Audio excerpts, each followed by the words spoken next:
जिस समय जानकी का हरण हुआ, जानकी ने आत्मनाद किया, हाँ जगे का वीर रघुराया के अपराध विसार उदाया, आरती हरण शरण सुखदायक, हाँ रघुकुल सरोज दिना, हाँ लक्ष्मण तुम्हार नहीं दोषा, सुफल पायो की न्यूरोसा।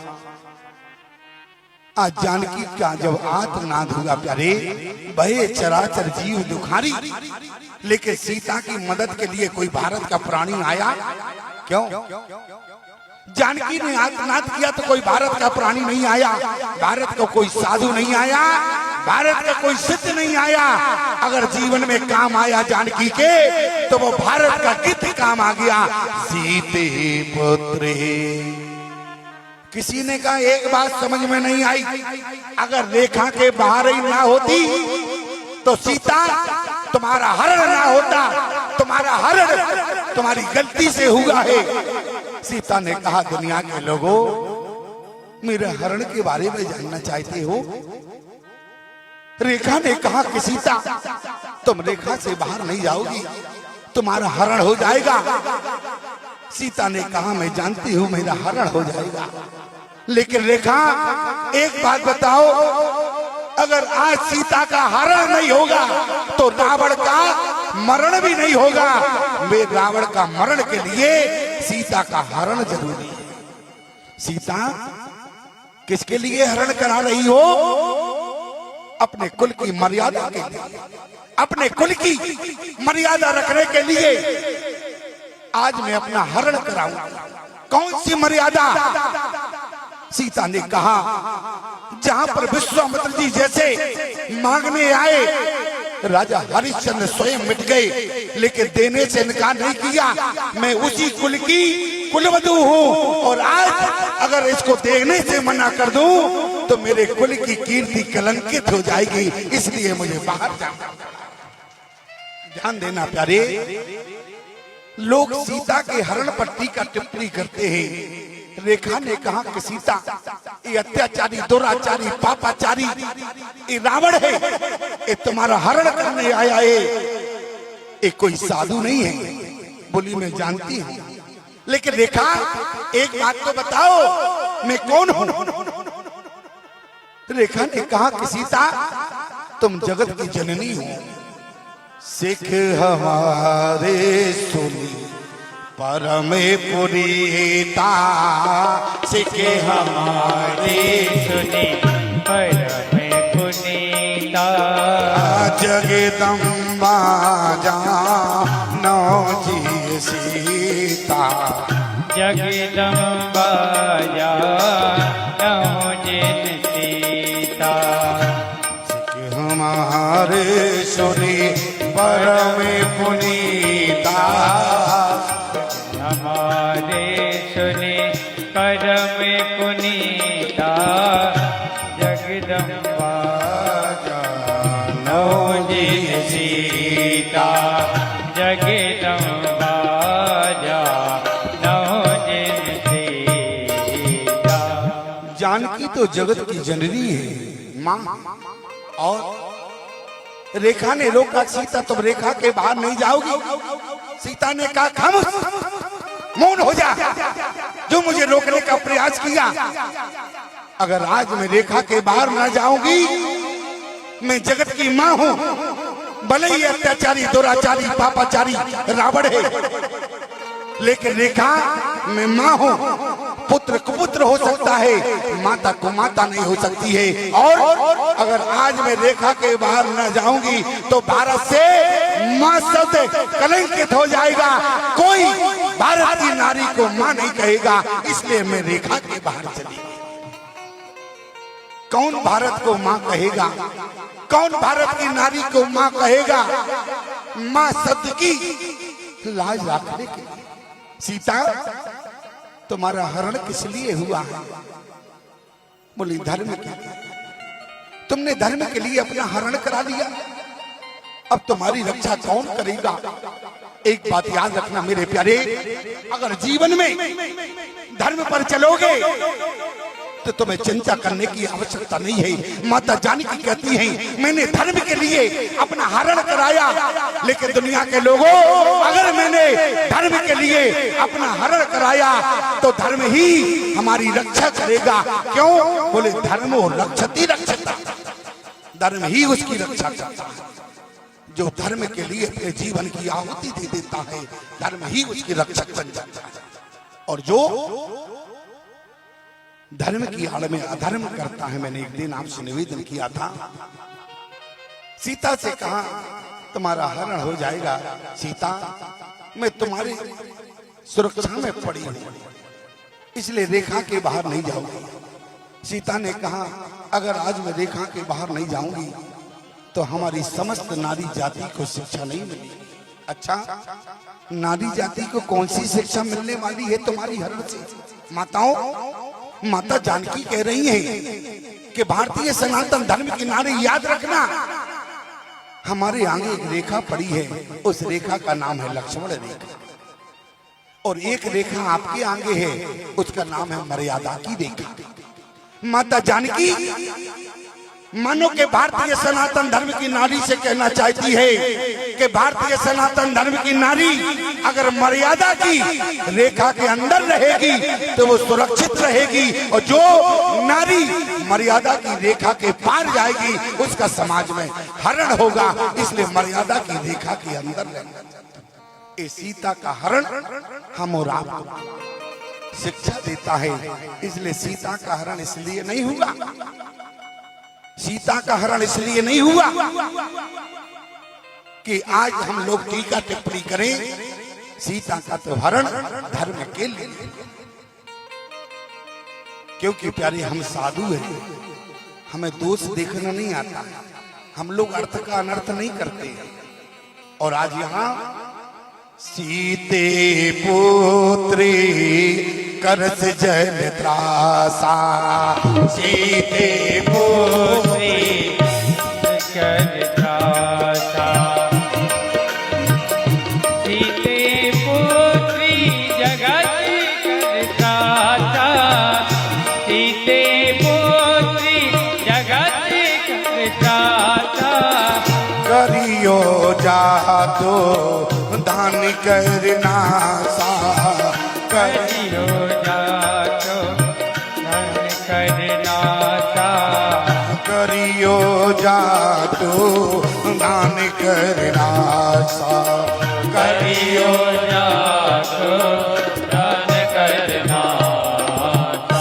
जटायु दौड़कर आ गया। जटायु ने कहा ठहर, क्या कहा? सीते पुत्री, रावण को ललकार लगा। भारत का पक्षी है गीधराज जटायु, और जैसे गीध दौड़ा, खबरदार मेरी बेटी को अगर आगे नहीं गई। गीधराज जटायु ने ललकार दिया। आप लोग कह रहे होगे बाबा जी आपने क्या खा लिया है जो चिल्ला रहे हो? क्यों सोच रहे हो? चिल्ला नहीं रहे, सुना रहे हैं। क्यों? प्रसंग ही ऐसा है ना। क्यों? प्रसंग ऐसा। खबरदार मेरी बेटी को हाथ लगाया। वाह, तुम बड़े हो जो आज हमको ये शिक्षा दे रहे हो। जरा जटायु जी का ज्ञान तो देखे। जबकि जटायु जी क्या है? गीधे अधम खग, गीधे अधम खग आम से भोगी। इसके बाद भी गति दीनी जो जाचत जोगी। जो बड़े बड़े मुनियों को गति नहीं मिली है वो गीधराज जटायु को। क्योंकि गीधराज जटायु ने जो सीता से संबंध बनाया ना, वो बेटी का बनाया। किसी ने कहा एक बात बताओ, दशरथ तुम्हारे मित्र हैं तो मित्र की बहू तुम्हारी बहू होगी, सीधा सीधा हिसाब है। लेकिन तुम बेटी क्यों कह रहे हो? गीधराज जटायु कहने लगे भैया मेरा रावण से युद्ध हुआ और कहीं में सीता से स्पर्श हो गया। युद्ध होते होते तो मेरी बहू का पातिव्रत धर्म है वो समाप्त हो जाएगा। और इसलिए आज गीधराज जटायु ने सीता का पातिव्रत बचाने के लिए सीते पुत्री पातिव्रत धर्म क्या है? एक ही धर्म एक व्रत नेमा, एक ही धर्म एक व्रत एक ही धर्म एक व्रत नेमा, एक ही धर्म एक व्रत नेमा, एक ही धर्म एक व्रत नेमा। काहे वचन मन अति पर प्रेमा, काहे वचन मन अति पर प्रेमा। आज गिरिराज जटायु ने पातिव्रत धर्म को बचाने के लिए सीते से पुत्री का संबंध बना लिया। और रे दुष्ट ठांड की नहीं हुई। आज जैसे रावण को ललकार दिया गिरिराज जटायु ने, रुको ठहरे रहो। आज गिरिराज जटायु बुढ़ापा आ गया और बुढ़ापे में ताकत नहीं होती। क्यों? एक बार बैठ जाए उठना मुश्किल होता है। और गिरिराज जटायु ने कहा, रे पंखो आज मुझे उड़ा कर ले चलो मेरी बेटी के पास। पंखों ने कहा, मैं बूढ़ा हो गया, सामर्थ्यता नहीं है जो तुम्हें तो उड़ा कर ले चलूं। लेकिन गिरिराज जटायु ने कहा, पंखो आज मेरी बेटी का हरण होगा, रक्षा के लिए दौड़ चलो। पंखों ने कहा, देखो मैंने तुम्हें जीवन भर उड़ाया, तुम्हें भूख लगती थी तो उचित भोजन तक ले जाता था, तुम्हें प्यास लगती थी तो सरोवर तक ले जाता था। जटायु ने कहा कि पंखो जिस समय मुझे भूख लगती थी तुम उचित भोजन तक ले जाते थे, मैं भोजन करता था, मुझे फुर्ती मिलती थी, तुम्हें संतुष्टि मिलती थी। तुम अगर सरोवर तक ले गए, मैंने पानी पिया तो मुझे संतुष्टि मिली, लेकिन तुम्हें फुर्ती मिली। गिरिराज जटायु ने कहा कि पंखो तुमने मेरा जीवन में साथ दिया है, उस समय तुम्हारा भी स्वार्थ था, लेकिन आज स्वार्थ नहीं, आज परमार्थ में साथ देना है। जटायु ने पंखों को जगाया, पंखे उठकर खड़े हो गए। पंखों ने कहा, चलो कहाँ चलना, चलो। पंखे खड़े हुए और जैसे पंखे खड़े हुए, जैसे जटायु उड़ने लगे, पीछे से जात के लोग आ गए, पैर पकड़ के खींच दिया। कहाँ जा रहे हो? पहले तो अपना परिचय बताओ, तुम कौन हो जो हमारा पैर खींच रहे हो? बोले हम तुम्हारे जाति के हैं। यही तो जाति की विडंबना है। समाज में कोई अच्छा काम करने जाए तो जाति के लोग उसकी टांग खींचते हैं। यही होता है कि नहीं समाज में? क्यों?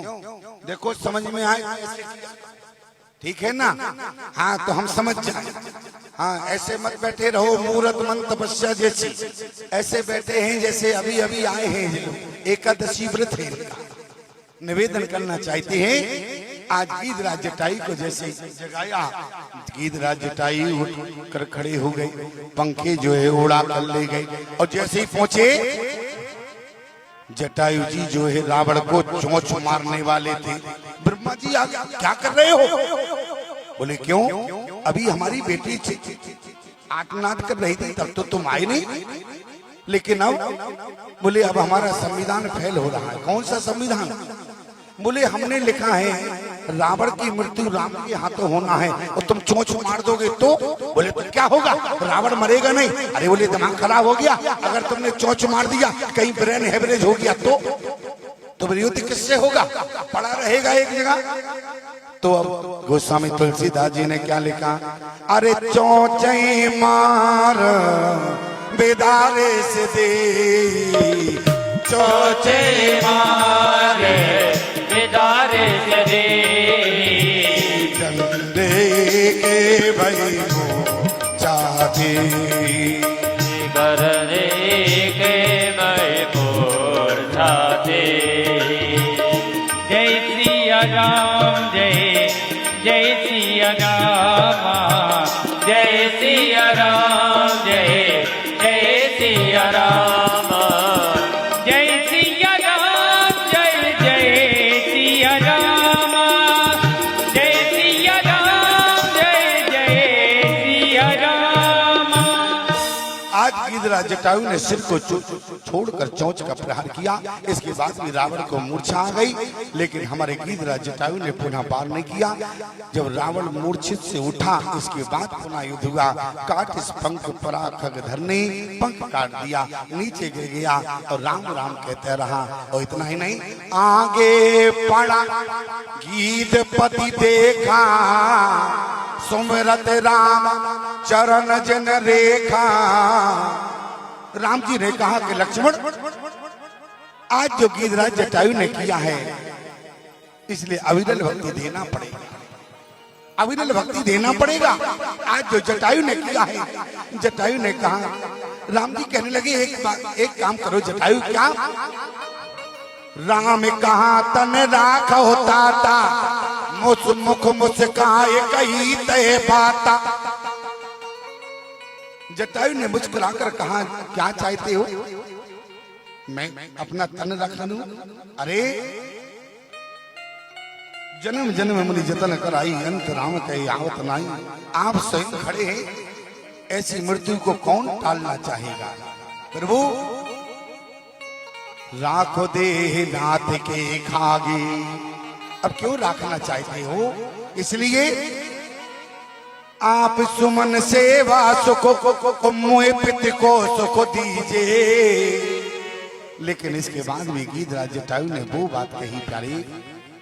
राम जी भी कहने लगे जटायु से, जटायु मैं तुम्हारी सारी बात सुन, अब एक काम करो जटायु, जलवर नयन कहते रघुराई, जलवर नयन कहते रघुराई। तात करम ते निज गति पाई, तात करम के निज गति पाई। जलवर नयन कहते रघुराई, जलवर नयन कहते रघुराई। तात करम ते निज गति पाई। तात करम के निज गति पाई। देखो ये मत सोचना, राम जी कह रहे हैं जलवर नयन कहते रघुराई, तात करम ते निज गति पाई। जलवर नयन कहते रघुराई, तात करम के निज गति पाई। क्यों? कर्म प्रधान विश्व कर राखा, कर्म प्रधान विश्व कर राखा। कर्म प्रधान विश्व कर राखा, कर्म प्रधान विश्व कर राखा, विश्व कर राखा। जो जस करहि सो तस बल जागा, जो जस करहि सो तस बल जागा। आज गीधराज जटायु को जो मिला है उनके कर्मों के अनुसार मिला है, इसलिए कर्म प्रधान विश्व कर राखा, जो जैसे करे सो तस फल चाखा। आप कहेंगे अगर कर्मों का फल ही मिलता है तो हम कर्म कैसे करें? तो यहाँ गोस्वामी तुलसीदास जी कहते हैं अगर भगवान से जुड़े रहोगे तो भगवान तुम्हें वही कर्म देंगे जो तुम्हारे लिए हितकर होगा, और वही कर्म करोगे। क्यों? बोले कर्म शुभाशुभ देह विधाता। अगर भगवान से जुड़े रहोगे तो भगवान तुम्हारे हाथों वही कर्म करवाएंगे जो तुम्हारे लिए हितकर होगा।